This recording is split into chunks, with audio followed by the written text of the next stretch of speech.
నమస్కారం. నేను మీ Phani Bhaskar, Dilsukhnagar, Hyderabad. Welcome to Pasumarthi Jyotishyalayam. Please do subscribe my channel for more videos.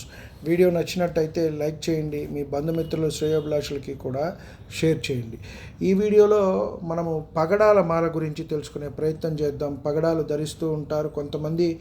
కుజ భగవానుడికి ప్రీతి గురించి ధరిస్తూ ఉంటారు. అది రకరకాల షేప్స్లో కూడా మనకి అందుబాటులో ఉంటుంది. ముఖ్యంగా సుబ్రహ్మణ్యేశ్వర స్వామి వారి పూజలో ఎక్కువగా ధారణ చేస్తూ ఉంటారు. అలాగే కుజ దోషం ఉన్నవారు కూడా ఈ ధారణ చేస్తూ ఉంటారు. కాబట్టి ముఖ్యంగా ఇదివరకు ఆడవాళ్ళు సౌభాగ్యం గురించి చక్కగా భక్త క్షేమం గురించి చక్కగా ముత్యాలు పగడాలు అన్నీ కూడా వేసుకునేవాళ్ళు.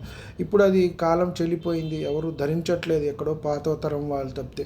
కాబట్టి పగడాల మాల ధరించినట్టయితే సుబ్రహ్మణ్యేశ్వర స్వామి వారి అనుగ్రహం కలుగుతుంది, శత్రు జయం అవుతుంది. అలాగే కార్యం ఏదైనా సాధించాలి అని మనం వెళ్ళేటప్పుడు కుజ భగవానుడికి ప్రార్థన చేసుకోవటం మంచిది. అలాగే ఈ పగడాల మాల వేసుకున్నా సరే మనం వెళ్ళే కార్యము నిర్విఘ్నంగా సాగుతుంది. మనకు కొంతమంది ఎక్కువగా ప్రయాణాలు చేస్తూ ఉంటారు, వాహనాల్లో కూడా కొంత ప్రమాదాలు కూడా జరుగుతూ ఉంటాయి.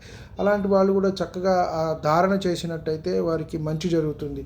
కార్యజయం, శత్రుజయం, వాహనాల్లో ప్రమాదాలు కూడా తగ్గుతాయి. కుజుడి వల్ల వచ్చే దోషాలు ఏమన్నా ఉన్నాయంటే వీటన్నిటికీ కూడా ఇవి తగ్గుతాయి అని మనము చెప్పవచ్చు.